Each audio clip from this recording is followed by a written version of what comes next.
বাস্তবায়নের দাবিতে আজকের এই 11 দলীয় ঐক্যের আয়োজিত বিশাল সমাবেশ এবং সমাবেশ উত্তর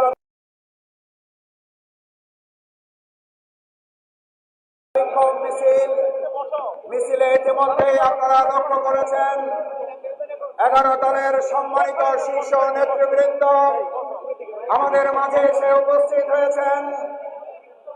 হাজার হাজার জনতা আমাদের মাঝে এসে উপস্থিত হচ্ছেন। এখনো বিভিন্ন জায়গা থেকে মিছিল নিয়ে আমাদের এই সমাবেশে 11 দলীয় সংগ্রামী নেতৃবৃন্দ উপস্থিত হচ্ছেন। আমরা পরিষ্কার জানিয়ে দিতে চাই, যারা হযরত ইব্রাহিম আলাইহিস সালামকে মোকাবেলা করার জন্য ফেরাউন হয়েছিলেন, যারা ফেরাউন হয়ে উঠতে চেয়েছিলেন, তাদেরকে মুসা আলাইহিস সালাম মোকাবেলা করতে হয়েছে। যারা আবু জেহেল হয়েছেন, তারা মুহাম্মদ রাসূলুল্লাহ সাল্লাল্লাহু আলাইহি ওয়াসাল্লামকে মোকাবেলা করতে হয়েছে। আজকের যুগে যদি কেউ আবার ফ্যাসিস্ট হাসিনা হয়ে উঠতে চান, তাহলে আবু সাঈদ মুক্তের অনুসারীদেরকে মোকাবেলা করার প্রস্তুতি নিতে হবে। আমরা পরিষ্কার বলতে চাই, গণরায়ের মাধ্যমে যে জন আকাঙ্ক্ষা, এই জন আকাঙ্ক্ষাকে উপেক্ষা করে বাংলাদেশের কোন সরকার পরিচালিত হতে পারে না, পারবে না।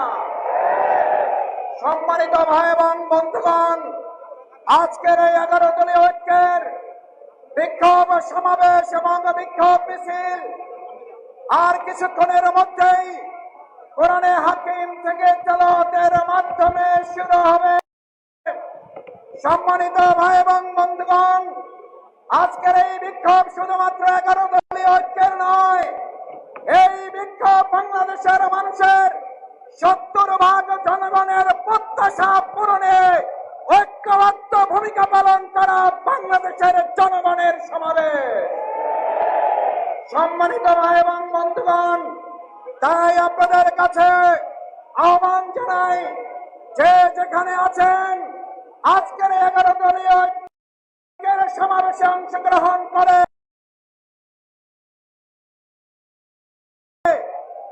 69% সমাবেশের জনগণ, যারা জনগণের ঐক্যের পক্ষে একটা সংস্কারের জন্য তাদের রায় প্রকাশ করেছিল। আজকে আমরা শুনছি সংস্কার নয় সংশোধন। আমি জিজ্ঞেস করতে চাই, আমরা কি সংশোধনের জন্য রাজপথে নেমেছিলাম নাকি সংস্কারের জন্য নেমেছিলাম? বিএনপি আজকে প্রতারণা করছে। 31 দফা দাবির 1 নম্বর দাবি ছিল তারা সংস্কারের জন্য কাজ করবে। আজকে প্রতারণার জবাব তাদেরকে জনগণের সামনে দিতে হবে। সম্মানিত ভাই এবং বন্ধুগণ, আজকের এই সমাবেশ 11 দলীয় ঐক্যের সমাবেশ বাংলাদেশ জামাত ইসলামীর সংগ্রামী নায়েবে আমির, সম্মানিত জাতীয় সংসদের এমপি জননেতা জনাব এটিএম আজহারুল ইসলাম আজকের এই সমাবেশের সভাপতিত্ব করবেন। জাতীয় নেতৃবৃন্দ, 11 দলের শীর্ষ নেতৃবৃন্দ বক্তব্য রাখবেন।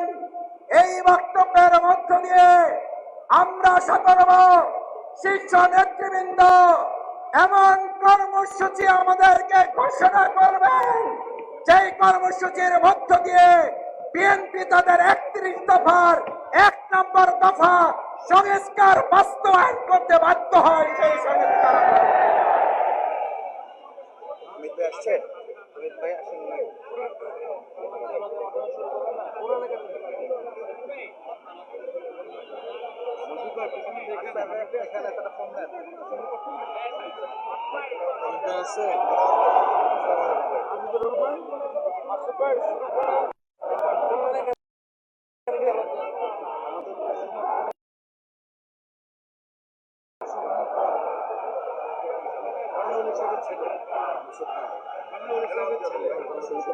তেলাওয়াত দিয়ে দেন। একটু সময় নেই না, তেলাওয়াত দিয়ে দিলে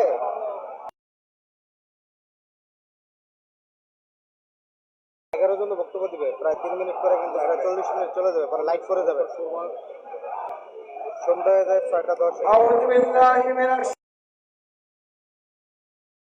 শাইতানির রাজিম। বিসমিল্লাহির রহমানির রহিম। আলহামদুলিল্লাহি রাব্বিল আলামিন ওয়াসসালাতু ওয়াসসালামু আলা রাসূলিহিল কারীম ওয়া আলা আলিহি ওয়া সাহবিহি আজমাইন। আজকে 11 দলীয় ঐক্যের আহ্বানে জনগণের রায়কে প্রত্যাখ্যান করার প্রতিবাদে এবং জনগণের রায় বাস্তবায়নের দাবিতে আজকের এই বিশাল বিক্ষোভ সমাবেশ এবং মিছিল এখনই মহাগ্রন্থ আল কোরআন থেকে তেলাওয়াতের মধ্য দিয়ে আমরা শুরু করতে চাই। সম্মানিত ভাই এবং বন্ধুগণ, আপনারা জানেন আমাদের এই প্রিয় মাতৃভূমি বাংলাদেশ 2024-এর জুলাই